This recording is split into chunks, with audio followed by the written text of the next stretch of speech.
Halo semuanya, perkenalkan nama saya Muhammad Iqbal Fiko dengan nomor NPM 23340251638. Di sini saya akan menjelaskan materi tentang sumber dan nilai dalam perilaku etika.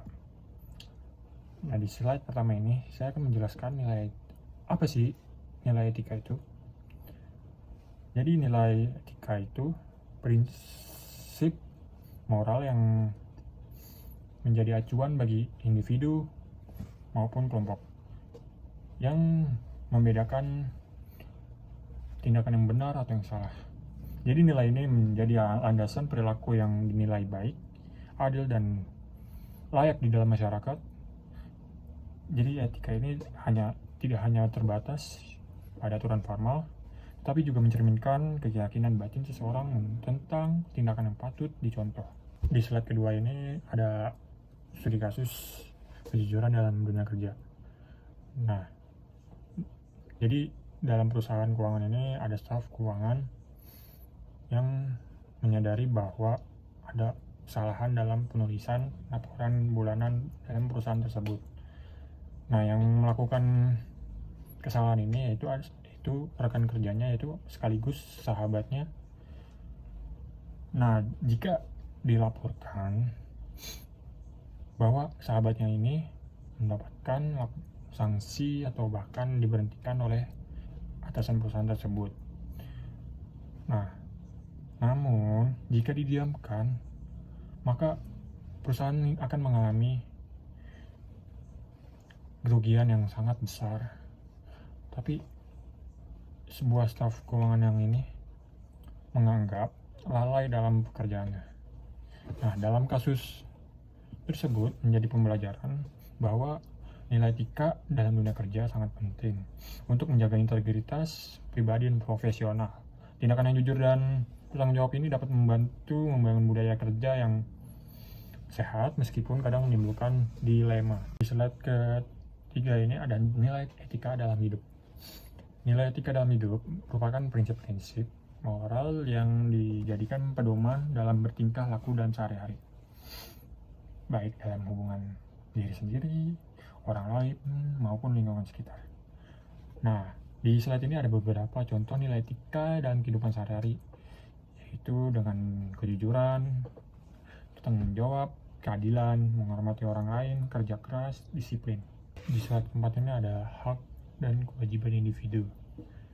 Jadi hak adalah wewenang atau kebebasan yang dimiliki seseorang sejak lahir yang dijamin oleh hukum dan norma sosial. Dan kewajiban itu apa? Kewajiban adalah sesuatu yang harus dilakukan oleh seseorang demi menjaga hak orang lain dan ketertiban bersama. Nah, dua ini bisa digabung atau berkaitan, namun tidak dapat dipisahkan dalam kehidupan bermasyarakat. Di slide berikutnya ada case studi hak dan kewajiban individu. Nah, dalam gambar tersebut bahwa seorang korban mengalami perundungan terhadap teman-temannya di sekolah.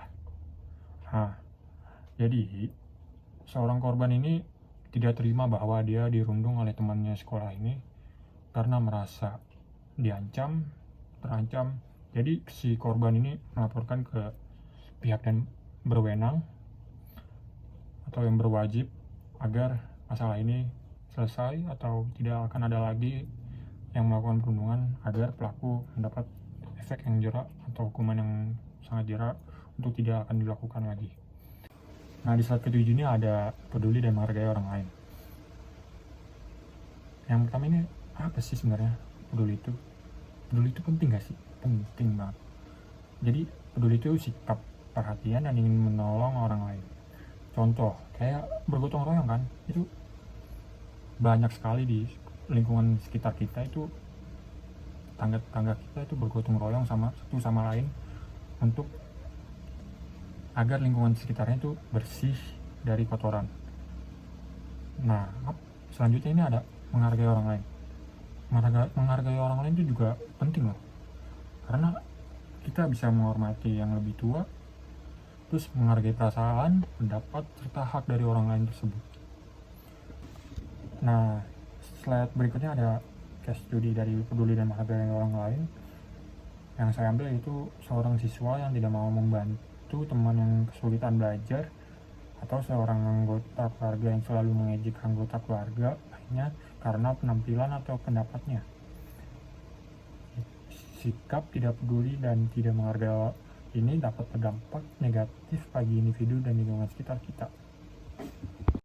Nah, slide ke-9 ini yaitu ada toleransi, empati, dan sikap positif. Jadi toleransi itu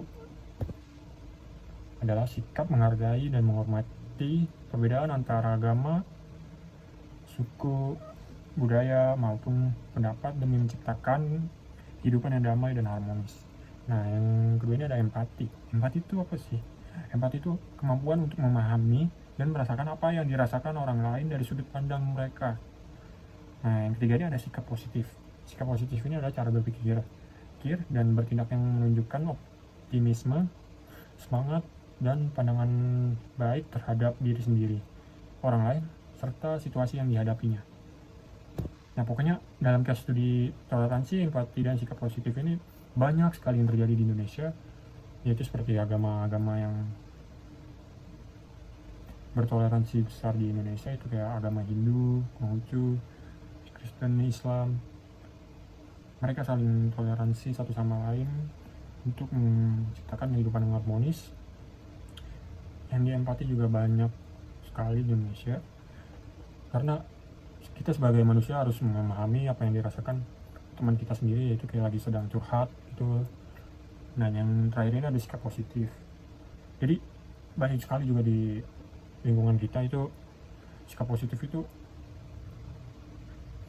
gimana ya, kayak cara berpikir seorang manusia itu sangat semangat sekali, dan bahwa kita itu harus positif, tidak boleh negatif gitu. Jadi ya kayak pandangan kita harus baik di hadapan orang lain atau situasi yang dihadapinya. Sekian dari saya, kurang lebihnya mohon maaf. Apabila kalian suka, yaitu ya like, comment, dan share. Dadah, terima kasih.